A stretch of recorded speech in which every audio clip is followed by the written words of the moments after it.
El arte del Renacimiento tuvo su origen en Italia, donde la arquitectura, escultura y pintura iniciaron ya en el siglo XV la búsqueda de un arte nuevo. Europa vivía entonces el final de la Edad Media, y no fue hasta bien entrado el siglo XVI cuando los países más vinculados a Italia por razones geográficas, económicas y políticas empezaron a asimilar los conceptos y formas renacentistas. Es esta una etapa coyuntural en la que viven y conviven dos lenguajes artísticos diferentes, el gótico tardío y el renacentista, cuya mezcla y proporción dan al siglo XVI un horizonte estético de muy distinto perfil. El nuevo arte de tendencia idealista no fue sino la expresión plástica de un fenómeno más amplio y profundo que se conoce bajo el nombre de humanismo. Este, sobre una base racionalista, abandonó el dogmatismo escolástico propio de la Edad Media, alumbrando un nuevo universo donde el optimismo generado por el conocimiento se vio ampliamente recompensado por una serie de descubrimientos que van desde la imprenta hasta la redondez de la Tierra. El humanismo impulsó la ciencia moderna, afectando a la sociedad toda, a la política, a la religión, a la literatura, al comercio, al derecho, a las artes, en suma, a la concepción general del hombre, que como en la antigüedad clásica se erigió de nuevo en medida de todas las cosas.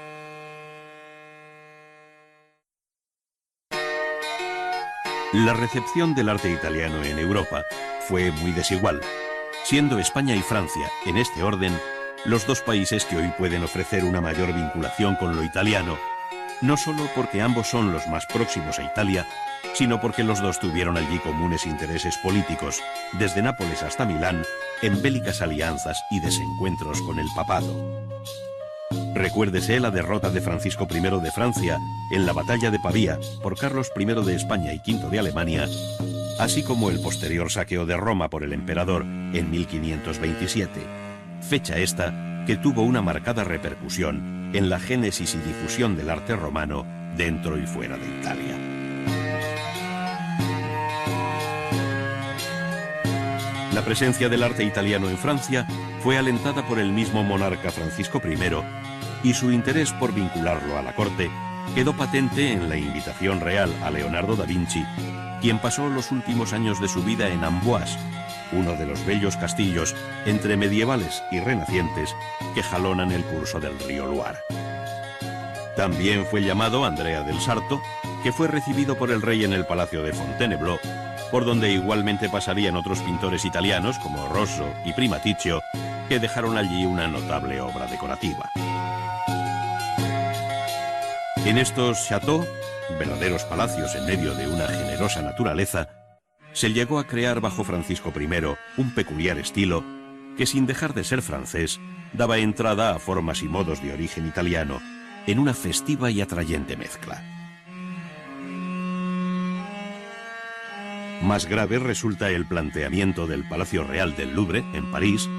cuyo inacabado proyecto de Lescot sirvió de referencia a las sucesivas ampliaciones hasta su definitiva terminación en el siglo XVII. Su fachada, animada por una elegante superposición de órdenes clásicos a la italiana, es de un refinamiento extremo, a cuyo efecto contribuyeron eficazmente los excelentes relieves de Jean Goujon, uno de los maestros más sobresalientes de la escultura renacentista en Francia.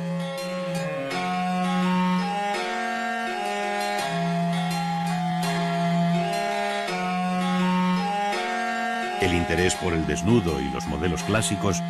dieron al arte francés de la corte de Francisco I un sello de inconfundible personalidad en el contexto europeo. La estrecha relación política entre España e Italia en el siglo XVI favoreció igualmente la formación de un renacimiento español que conoció a lo largo del siglo formulaciones muy diferentes. Así, en el campo de la arquitectura, surgió en el primer tercio del siglo el llamado plateresco, nombre que revela el carácter decorativo de la piel que ahora envuelve y oculta las soluciones constructivas de tradición gótica. Este virtuosismo ornamental, del que Salamanca ofrece los ejemplos más acabados, en las fachadas, portadas, patios y claustros de sus edificios universitarios, palacios, iglesias y conventos, fue cediendo el paso a un mayor equilibrio entre arquitectura y decoración hasta alcanzar una sustancial desnudez al final de siglo con la gran obra del monasterio de El Escorial. La arquitectura española alcanzó aquí su expresión más sólida y abstracta que, inspirada en el mejor arte romano del siglo XVI, lo supera en gravedad para erigirse en lo que sus contemporáneos llamaron la octava maravilla del mundo.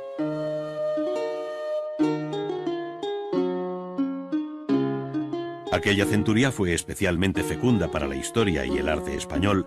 a la sombra de los reyes católicos, del emperador Carlos V y de Felipe II. Fue sin duda el siglo de oro de la arquitectura, donde obras como el Palacio Granadino de Carlos V en la Alhambra, las catedrales de Granada y Jaén, las universidades de Salamanca y Alcalá, y un largo etcétera, enlazarían con la nueva arquitectura que nace en las Antillas o en México, al otro lado del Atlántico.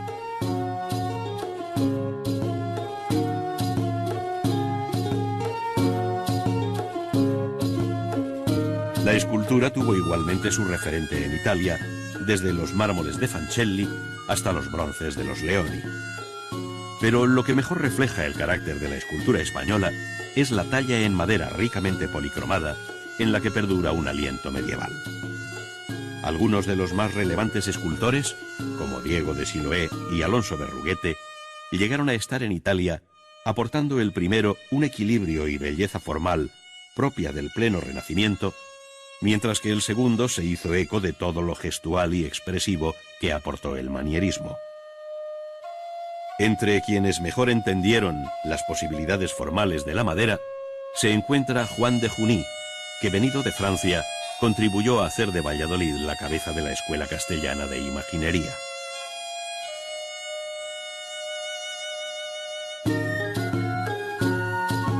Al mismo tiempo, y en el campo de la pintura,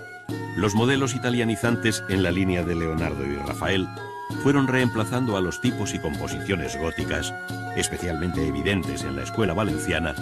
llegando a surgir maestros con fuerte personalidad propia como Morales el Divino, de muy difícil filiación estética. No obstante, la figura de proyección universal de este siglo fue sin duda Doménicos Theotokópulos, conocido como el Greco, que, nacido en la isla de Creta y formado en Italia, entre Venecia y Roma,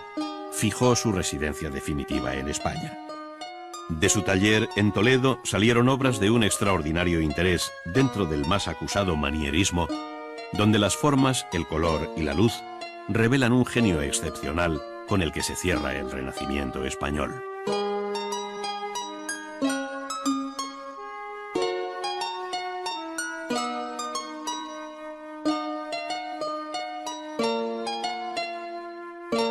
Otros países, como Alemania e Inglaterra, participaron del Renacimiento italiano de muy distinto modo, pues la honda raíz medieval de su arte y el alejamiento geográfico de las fuentes clásicas mediterráneas retrasaron mucho su incorporación a la nueva estética. Sin embargo, hombres como Durero, grabador genial y excelente pintor, sentaron las bases de un renacimiento propio, germánico, donde el realismo expresionista se amalgama con un cierto ideal de belleza de pozo italiano. A estas cuestiones de índole estética deben unirse otras de carácter político y religioso, que explicarían mejor aún el sentido de las pinturas de Grünewald, Holbein o Cranach en tierras donde germinó la semilla protestante.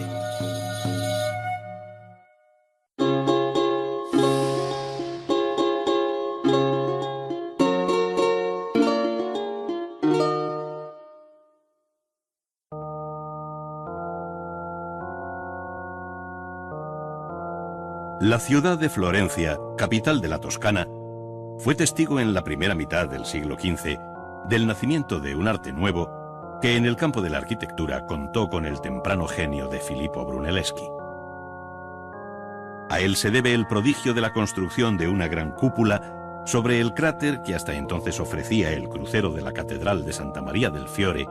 y que nadie había sido capaz de cubrir hasta entonces. Brunelleschi heredero de la gran tradición constructiva medieval, logró aquí una de las imágenes más representativas del Renacimiento, la de la cúpula con linterna. Tras un conocido concurso, e inspirándose en la solución vista en la bóveda del Panteón de Roma, con arcos meridianos y anillos paralelos, Brunelleschi supo resolver la dificultad de elevar una cúpula sobre lo ya construido sin necesidad de reforzar la base de apoyo, sin cimbra y con una economía de medios y seguridad en su ejecución verdaderamente admirables.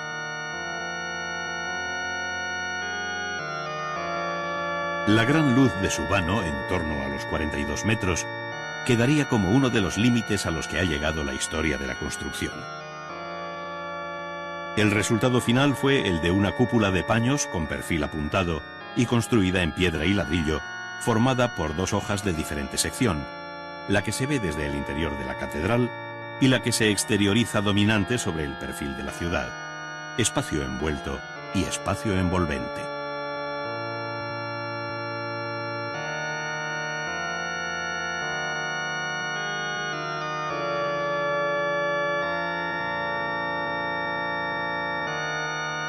Además de la cúpula de la catedral, la ciudad de Florencia debe a Brunelleschi obras tan singulares como la capilla Pazzi, el Hospital de los Inocentes o las iglesias de San Lorenzo y Santo Espíritu, ambas concebidas como una basílica de 3 naves y cubiertas planas, donde la columna recuperó su acepción clásica en lo que a orden y proporción se refiere.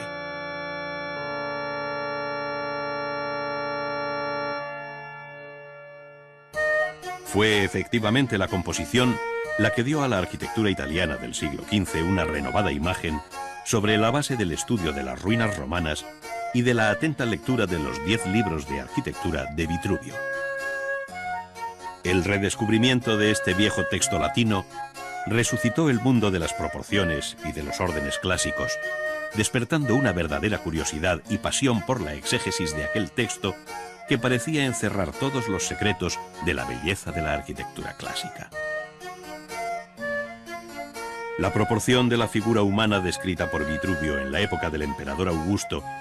y universalmente conocida a través del célebre dibujo de Leonardo da Vinci puede dar una idea de la importancia de aquel texto del siglo I dentro del humanismo renacentista. Vitruvio, haciéndose eco del principio de simetría griego, esto es, la relación de las partes entre sí y de éstas con el todo, hizo del cuerpo humano el canon o medida ideal de la arquitectura. Muchos fueron los artistas que siguieron esta doctrina, dando lugar a una formidable serie de tratados, entre los cuales destaca el De Re Edificatoria, escrito en latín por León Bautista Alberti, dividido en 10 libros, como el de Vitruvio, y publicado en Florencia en 1485, pocos años después de su muerte.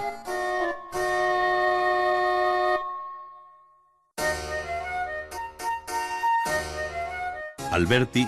uno de los más característicos representantes del humanismo italiano, por su sólida y amplia formación clásica,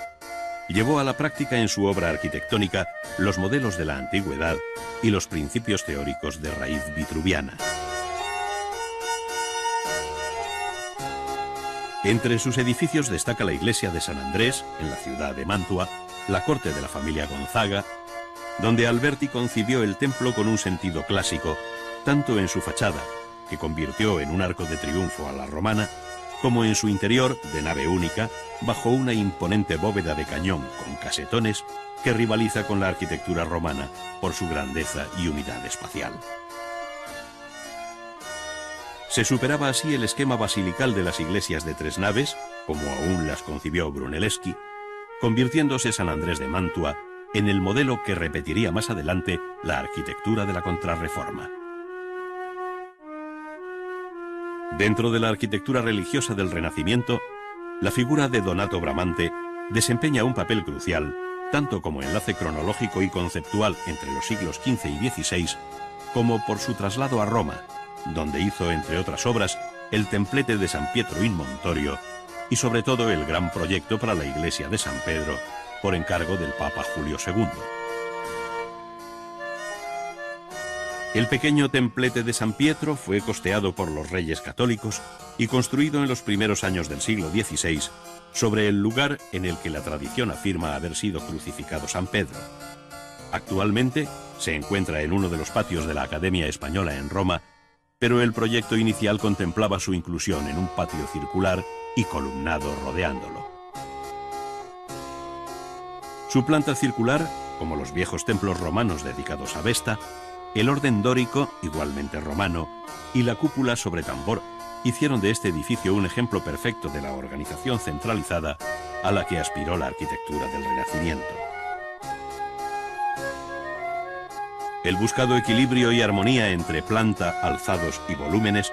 lo llevó Bramante a su más alta expresión en el proyecto inicial de San Pedro del Vaticano, que resumidamente puede describirse como un templo de cruz griega inscrita en un cuadrado, con una gran cúpula central y 4 menores de acompañamiento, a todo lo cual se suman 4 esbeltas torres angulares. Este esquema contaba con antecedentes en algunas obras del siglo XV y en ideas de Leonardo, con quien Bramante coincidió en Milán, dejando también una significativa descendencia en el siglo XVI, como pueda ser la iglesia de Santa María de la Consolación en Todi.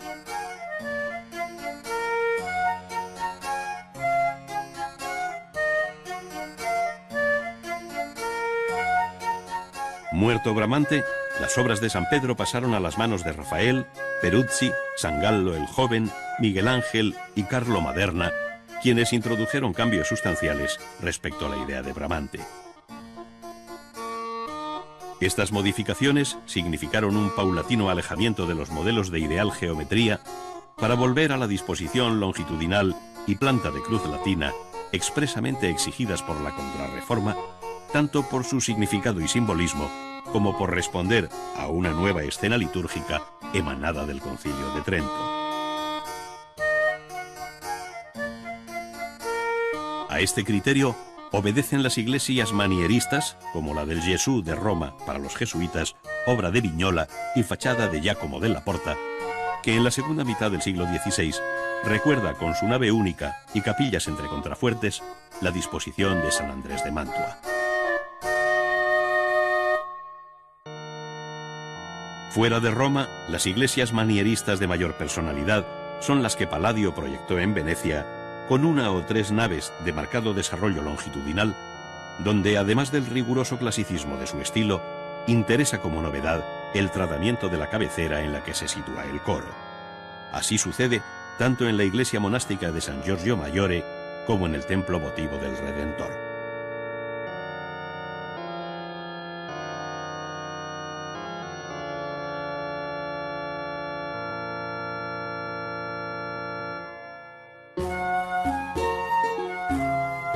La arquitectura civil conoció igualmente un cambio sustancial durante el Renacimiento, de tal manera que tanto el palacio de ciudad como la villa suburbana llegaron a fijar unos modelos de larga ejemplaridad que fueron más allá del siglo XVI. Tal sucede con los viejos palacios florentinos de los Pitti, Rucellai, Strozzi, Medici y otros tantos cuyas potentes fachadas de aparejo almohadillado constituyeron el signo externo más expresivo del poder de aquellas familias.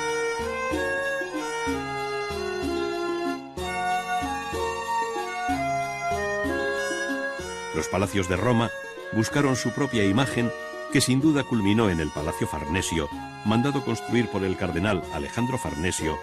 futuro Papa Paulo III.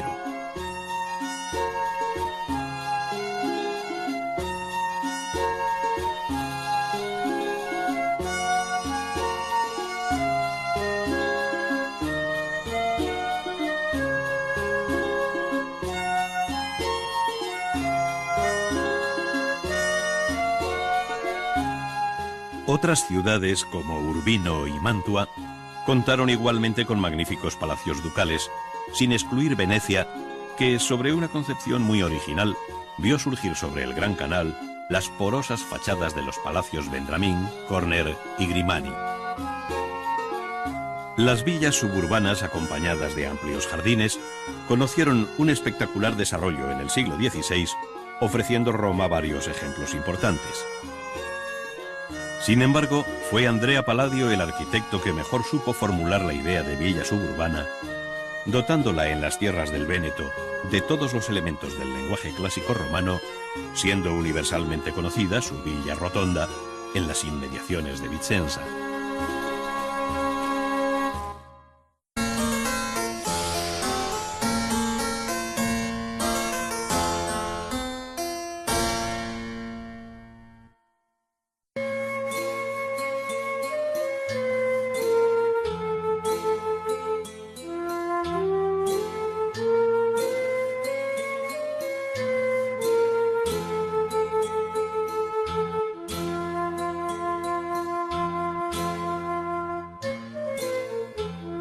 La historia de la escultura moderna comienza también en Florencia, en el ámbito de su catedral, pues el concurso público para hacer los relieves en bronce de las puertas de su baptisterio, de acuerdo con las ejecutadas anteriormente por Andrea Pisano, hizo que se presentaran allí los más señalados escultores activos en la primera mitad del siglo XV. Entre ellos estaban Brunelleschi, autor de la cúpula de la catedral, y Ghiberti, quien finalmente obtendría el encargo. La muestra de los relieves que uno y otro hicieron para el concurso, representando el sacrificio de Isaac, dejan ver el distinto modo de concebir la escena, dominando un hondo realismo de tradición medieval en el caso de Brunelleschi, mientras que Ghiberti señalaba el camino del nuevo arte con una visión más amable y elegante de las formas en una dirección idealista. Después de haber trabajado en ellas más de 20 años, Ghiberti recibió un segundo encargo con plena libertad para hacer las puertas que faltaban,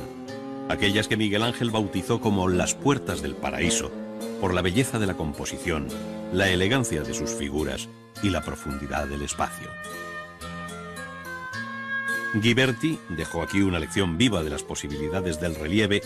con un rico estudio de sus planos, partiendo del más sutil bajorrelieve hasta lograr figuras prácticamente exentas en los primeros términos.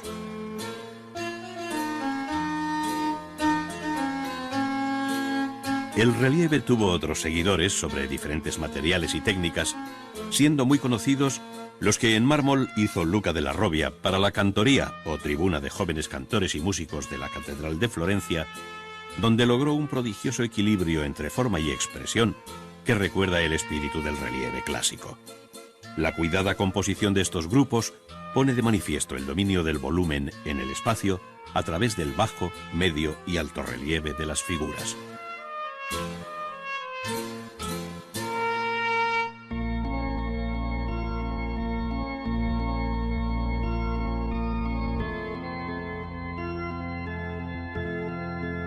El nombre de la familia della Robbia está igualmente unido a los bellísimos relieves en barro cocido y policromado que salieron de su taller florentino, no solo para imágenes de devoción, sino para el ornato de la arquitectura en forma de tondos y frisos.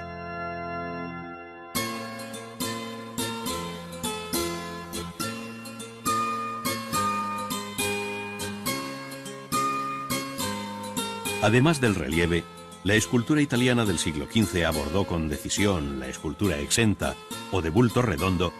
que, unida al interés por el desnudo, hacía evidente su anhelo por resucitar los prototipos de la antigüedad.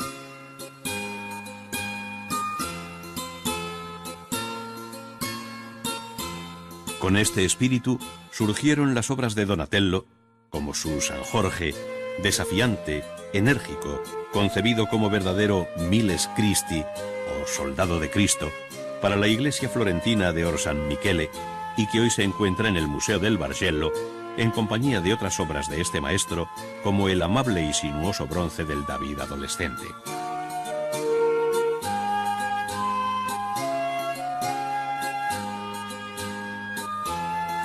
Donatello supo abordar todos los registros posibles de la escultura, desde el retrato hasta la imagen de devoción en clave realista, pasando por el relieve, en el que dejó constancia de su dominio de la perspectiva.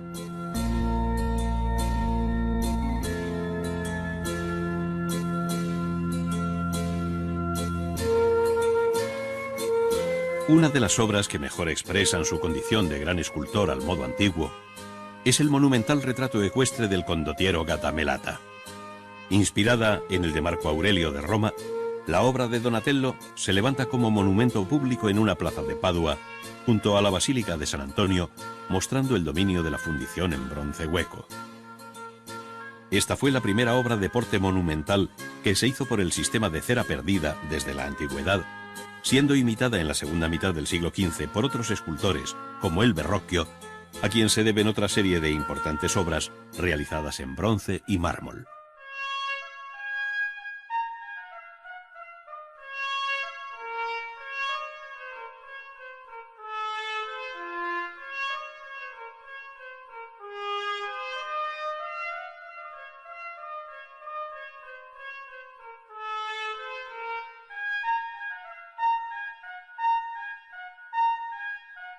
Antes de finalizar el siglo XV, otro gran escultor florentino, Miguel Ángel Buonarroti, ya había hecho obras tan notables y diferentes como el relieve de la batalla de los centauros y los lapitas, imitando el barroquismo compositivo de los sarcófagos romanos, el Baco ebrio, siguiendo la gran estatuaria clásica, y sobre todo, la universalmente célebre Pietà del Vaticano, una de las obras más bellas que jamás haya salido de las manos de un escultor. Su composición piramidal y el suave modelado del cuerpo desnudo de Cristo sobre los pliegues de las ropas, así como la contenida expresión de rostros y manos, alcanzan un excepcional equilibrio entre emoción religiosa y pagana belleza. El mármol no tuvo secretos para Miguel Ángel, y en los años siguientes, ya dentro del siglo XVI, inició la colosal figura de David, que en 1504 se colocó en la Plaza de la Signoria de Florencia. Se trata de la primera escultura de gran tamaño hecha por Miguel Ángel, con algo más de 4 metros de altura, en la que aborda el tema del desnudo al modo antiguo, advirtiéndose en ella la expresión enérgica y fuerza contenida que caracterizaron los años siguientes.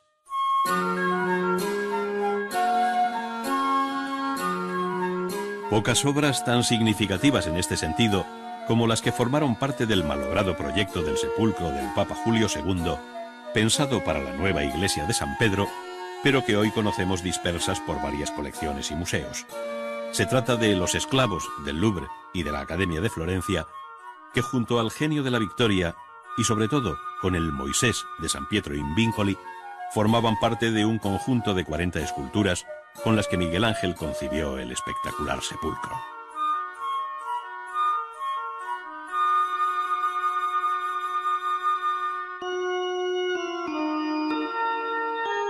Muerto el Papa Julio II en 1513, sus descendientes perdieron interés por aquella obra que amargó la vida del escultor por ser especialmente querida por Miguel Ángel. Entretanto, inició otros grupos no menores, como la Sacristía Nueva o Capilla Funeraria de los Médicis en la iglesia florentina de San Lorenzo, donde, además de la arquitectura, labró los cenotafios de Lorenzo el Magnífico y de Juliano de Médicis, aquel entre el crepúsculo y la aurora, y este entre la noche y el día.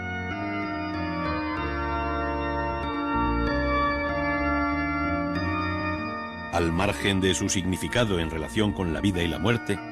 Miguel Ángel trató estas figuras con una libertad extraordinaria, en la que el desnudo del hombre y de la mujer deja ver su concepción grande de la forma, con exquisitos detalles de una labra que en ocasiones acaricia las superficies y en otras, intencionadamente, simplemente aboceta o sugiere la forma. Es lo que sucede con el rostro del crepúsculo, donde se hace patente aquella técnica del no acabado, el non finito, que desde sus años jóvenes utilizó con una maestría absoluta.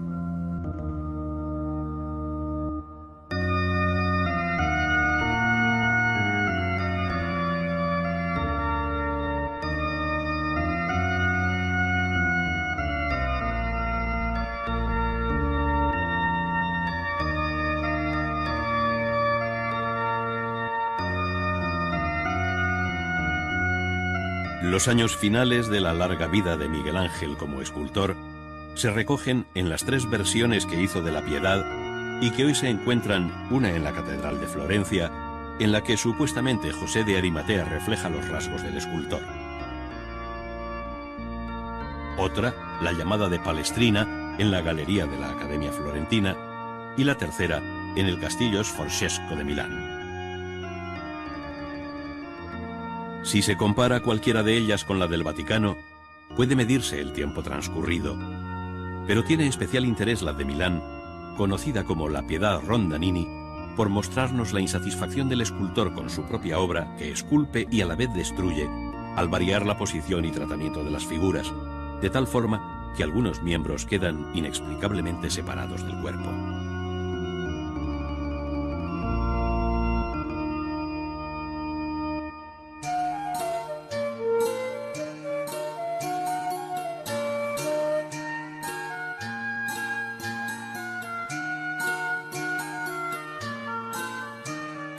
La obra de Miguel Ángel superó el propio Renacimiento para fijar las bases del manierismo, en cuyo ámbito se movieron otros muchos escultores, desde Ammanati hasta Juan de Bologna, quienes, junto a Benvenuto Cellini, labraron obras muy distintas, parte de las cuales se dieron cita en la bella plaza de la Signoria de Florencia.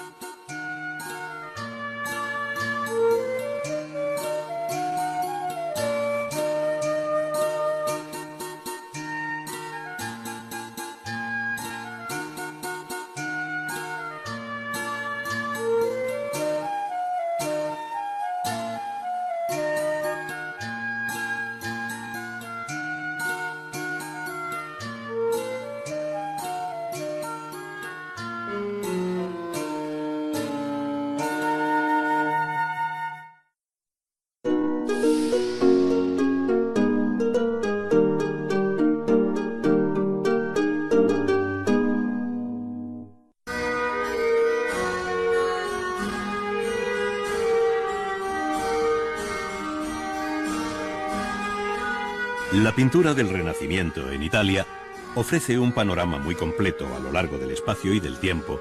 pues durante los siglos XV y XVI fueron muchos los talleres activos que se identificaron a través de sus maestros con determinadas ciudades. Entre estas sobresalieron Florencia, Roma y Venecia, sin olvidar otros centros que igualmente tuvieron un papel relevante como Urbino, Mantua o Perugia.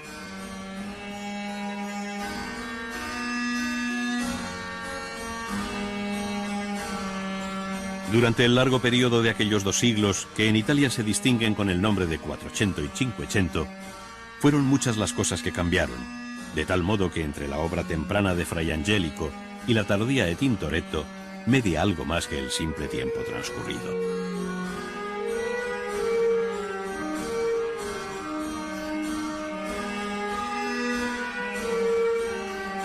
Efectivamente, fueron muchas las mudanzas producidas dentro y fuera del ámbito estrictamente pictórico que explican el sorprendente fenómeno de la pintura del Renacimiento italiano, al que cabe considerar como verdadero milagro artístico.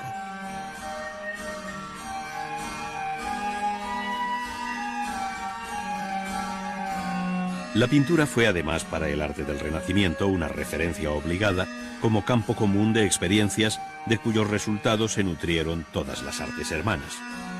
En ella se desarrollaron, por ejemplo, los principios básicos de la perspectiva que permitieron representar el espacio de un modo racional sobre una sólida construcción geométrica.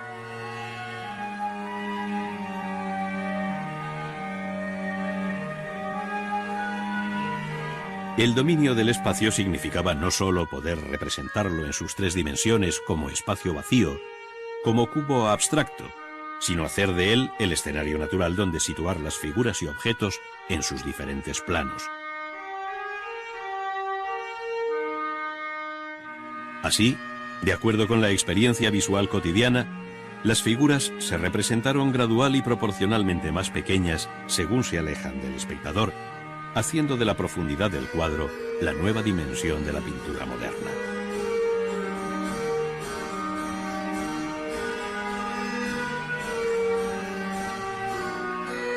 Desde muy temprano, hombres como Paolo Uccello o Mantegna se dedicaron a la construcción del espacio, poniendo en práctica determinados principios de la perspectiva y mostrando las figuras en atrevidos escorzos, primero en reposo y más tarde en movimiento.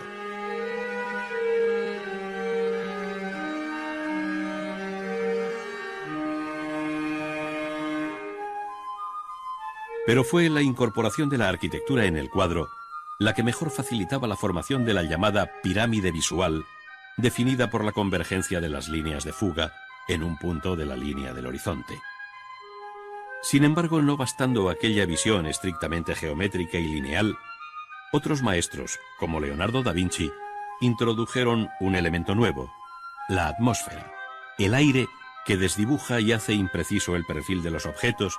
dando lugar al conocido sfumato o difuminado leonardesco, que también altera el valor de los colores. Por este camino la pintura fue abandonando la rigidez de la llamada perspectiva lineal, sustituyéndola por la perspectiva aérea en un proceso de paulatino acercamiento e imitación de la naturaleza.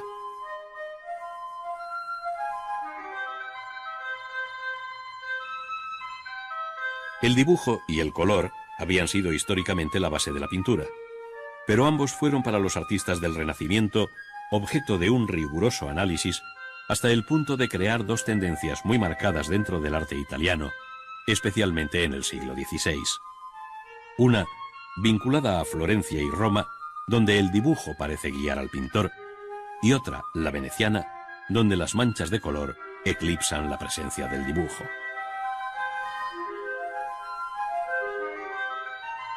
Ello concuerda con la máxima que Tintoretto escribió en las paredes de su taller y que, según cuenta su biógrafo Ridolfi, decía: el dibujo de Miguel Ángel y el colorido de Tiziano. Así resumía lo que ambos maestros significaban al cerrarse el siglo XVI. Si bien Miguel Ángel nunca desatendió el color, ni Tiziano menospreció el dibujo. Todo lo contrario, el mismo Ridolfi ponía en boca de Tiziano las siguientes palabras: lo que hace bellas las figuras no es el brillo del colorido, sino la excelencia del dibujo. En el tránsito del siglo XV al XVI se observa igualmente un cambio en el modo de entender la composición de la obra pictórica, pues a la sencilla presentación de las figuras en ordenadas series a un lado y otro del tema central, siguió en torno a 1500 el interés por fórmulas de escondida geometría. Es decir, la disposición de las figuras permite reconocer, por ejemplo, estables esquemas triangulares muy característicos del momento en el que el Renacimiento italiano alcanza su máximo equilibrio y serenidad. Esta claridad compositiva hizo crisis muy pronto, de tal manera que en torno a 1527, el año del saqueo de Roma por las tropas del emperador Carlos V, se advierte en la pintura un giro hacia composiciones más libres, inestables y caprichosas que preparan el camino al arte barroco del siglo XVII.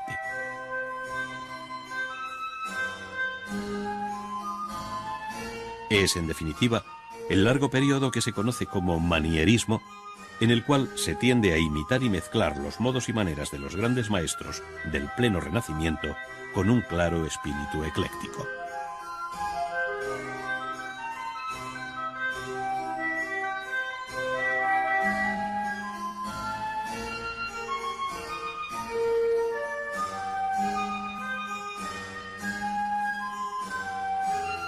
Pero no fue solo mera imitación, sino que aquella pintura manierista alcanzó una gran personalidad en su mayor libertad expresiva cuando, desligándose del canon y modelos de la naturaleza, los recreó dotándolos de alargadas proporciones, alterando su color, buscando escorzos muy forzados o jugando con nocturnos efectos de luz.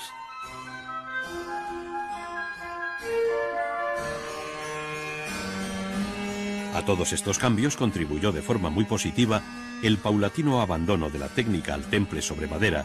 por el óleo sobre lienzo para los cuadros de caballete.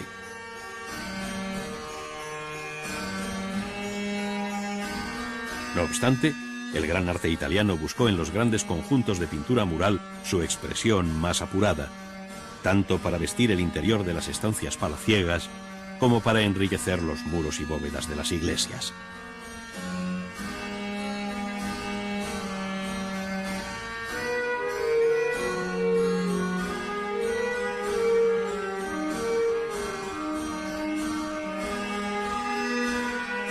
Con aquella técnica al fresco pintó Miguel Ángel la Capilla Sixtina, que ha quedado para siempre como una insuperable lección de pintura, al tiempo que su autor fue considerado como un artista casi sobrehumano y sin duda el más genial de todos los tiempos.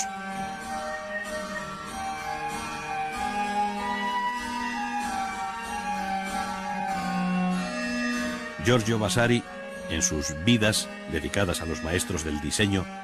ponderaba así a Miguel Ángel. Quien, entre los muertos y los vivos, se lleva la palma, supera y oscurece a todos, es el divino Miguel Ángel Buonarroti. No solamente tiene la primacía en una de las artes, sino en las tres juntas. Miguel Ángel supera y vence a todos los que ya habían vencido a la naturaleza. Miguel Ángel triunfa sobre todos, sobre los antiguos, los modernos y la naturaleza,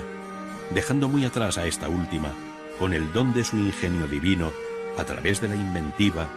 dibujo, arte, criterio y gracia.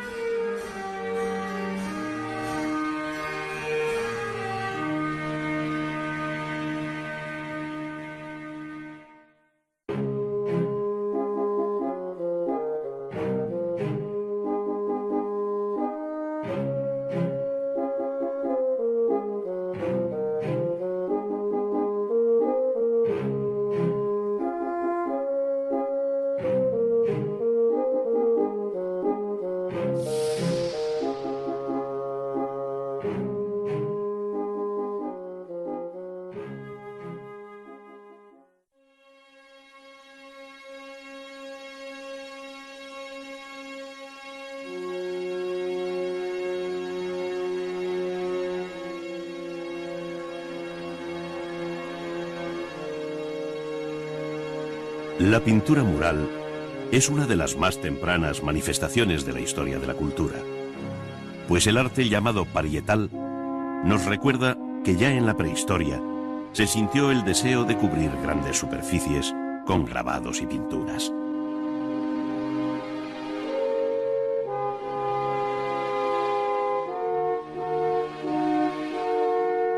Desde entonces hasta el mundo contemporáneo, las grandes composiciones murales han representado la expresión más ambiciosa del arte de la pintura.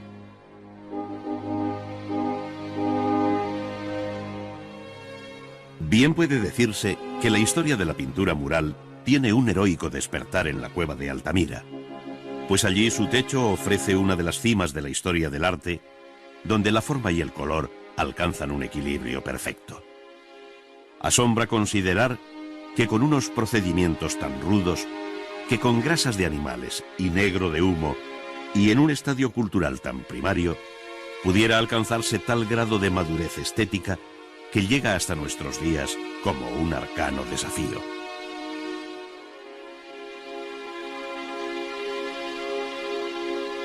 En la zona de Tebas y cerca del Valle de las Reinas, subsisten las ruinas de la diminuta aldea llamada de los Artesanos, donde vivieron los autores de las pinturas murales de la tumba de Sennutem,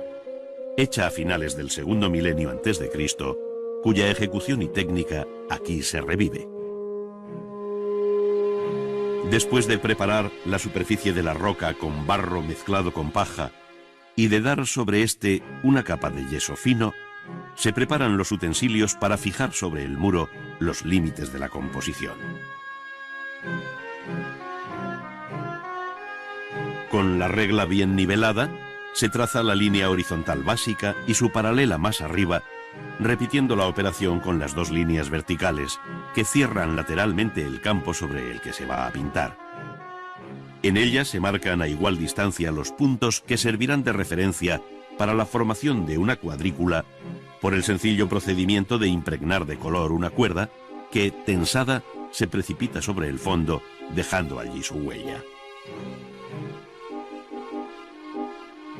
Esta cuadrícula servirá para hacer más fácil el traslado del dibujo del boceto al muro,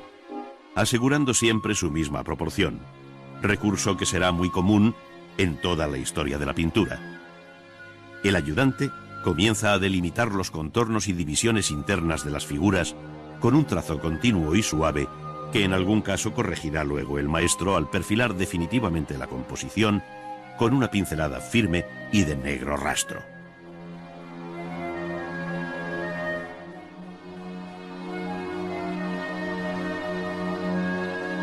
Se van preparando así los distintos campos cromáticos, se eliminan las líneas que ya no interesan y se empiezan a dar los primeros toques de color con un vasto pincel hecho de junco y machacado en su punta.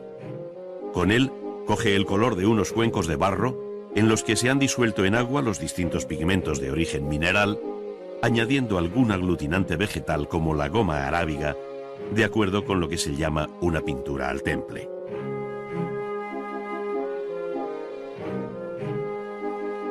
Los colores, con valor de tinta plana, van cubriendo los campos, sorprendiendo siempre a los egiptólogos la excelente calidad final de la pintura,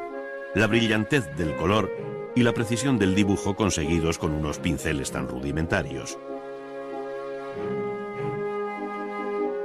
El pulso y la pericia de estos pintores, que además trabajaron en aquellas cámaras subterráneas bajo la luz pobre y llameante de unas lámparas de aceite,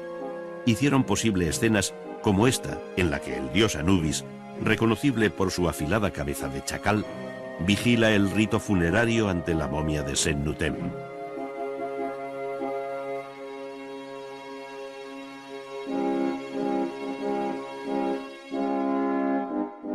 La pintura mural ha conocido en la historia varios procedimientos,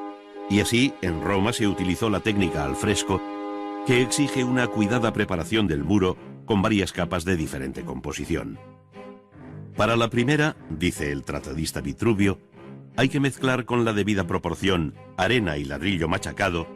a los que se añade cal grasa en pasta, hasta conseguir con el azadón un mortero homogéneo que se aplicará después sobre el muro en el que se va a pintar.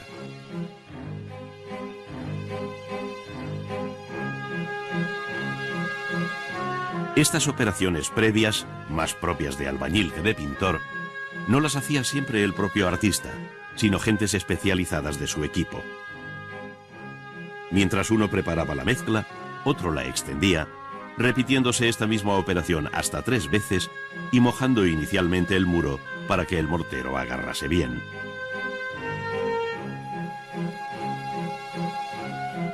Seguidamente se rellenaban las oquedades que hubieran quedado con la ayuda de una paletilla.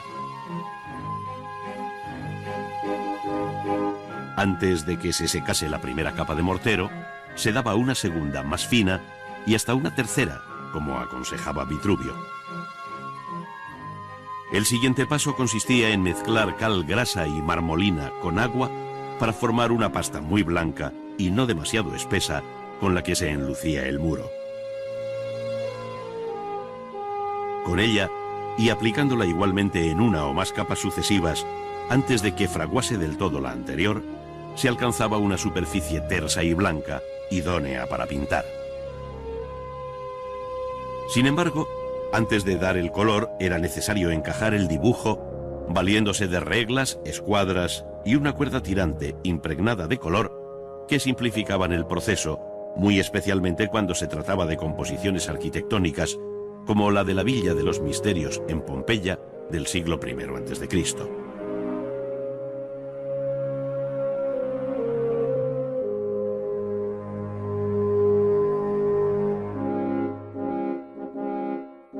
Cuando ya está apurado el dibujo de todos los elementos y molduras, surge el pincel llevando los colores de procedencia mineral que, como el verde de manganeso o el rojo de cinabrio, se diluyen en agua. La capa del enlucido, aún fresca, fija los colores, formando cuerpo con él tras una pequeña reacción química que asegura una larga vida a la pintura. Una vez seco el fresco, es frecuente apurar las últimas pinceladas y detalles con leves toques al temple. El acabado final consistía en pasar un paño impregnado de cera o aceite caliente, sin excluir una mezcla jabonosa que posteriormente se puliría por un procedimiento tan sencillo como el de frotar con un paño seco hasta hacer salir el brillo deseado. La pintura mural vivió en el Renacimiento italiano una verdadera edad de oro, que culminó en el siglo XVI con el juicio final de Miguel Ángel en la Capilla Sixtina. La figura central de esta extraordinaria composición es la de Cristo Juez, cuyo dibujo preparatorio, con las mismas medidas que el original, se va a trasladar al muro ya preparado y debidamente humedecido. Para ello es preciso dar un primer paso consistente en sacar un calco del original a base de repasar con una cierta presión las líneas principales de la figura con el cabo del pincel o un instrumento similar, a fin de que se queden marcadas en otro papel de iguales dimensiones que está debajo, llevando en este caso entre ambos una suerte de papel carbón. Sobre el calco o copia se repasan con carboncillo las líneas marcadas para proceder después y con gran paciencia a taladrarlas con un instrumento punzante, un clavo o una aguja gruesa, preservando así el original de esta interminable serie de orificios, aunque en otras ocasiones se hizo sobre el propio dibujo. Este calco acribillado por multitud de diminutos agujeros se lleva al muro para pasar sobre ellos una muñequilla impregnada de polvo negro que dejará una huella de puntos sobre el muro blanco. A esta operación se le conoce con el nombre de estarcido y quedará completa con el repaso y unión de todos los puntos, ahora ya con el pincel. Antes de comenzar a trabajar la figura principal,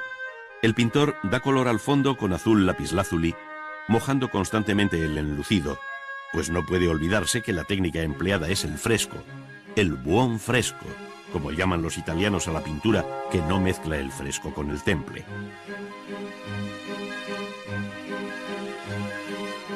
La primera tarea consiste en reservar la zona que se va a pintar en la jornada,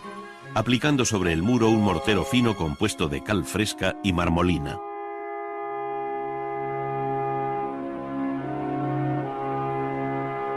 El pintor comienza atacando las sombras con pinceles de distintos tamaños y a veces con la ayuda de una esponja, pudiéndose observar cómo el color y el modo de dar la pincelada contribuyen a dar forma y volumen a la mano, de tal manera que sobre la superficie blanca inicial va surgiendo una mano viva y expresiva que esconde la tensión de una anatomía subyacente. Otro tanto sucede con el poderoso brazo, cuyo gesto es el centro de atención de todos, hasta convertirse en el punto culminante del juicio final. Con el mismo orden va surgiendo el volumen de la cabeza, donde todavía se ven las líneas de puntos que guiaron el dibujo del pincel. Estos desaparecen bajo la mano segura del pintor, que en capas sucesivas va añadiendo pintura, cuidando siempre de mantener un determinado equilibrio entre las luces y las sombras con las que modela la figura.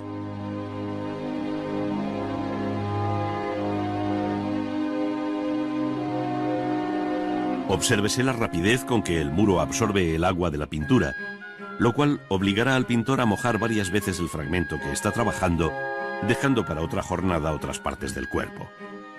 No se olvide que el tiempo real de ejecución es muy superior al que aquí se presenta, de tal modo que se calculan en algo más de 400 las jornadas que Miguel Ángel empleó en la ejecución de todo el conjunto, de las que unas 7 corresponderían a la realización de esta figura de Cristo.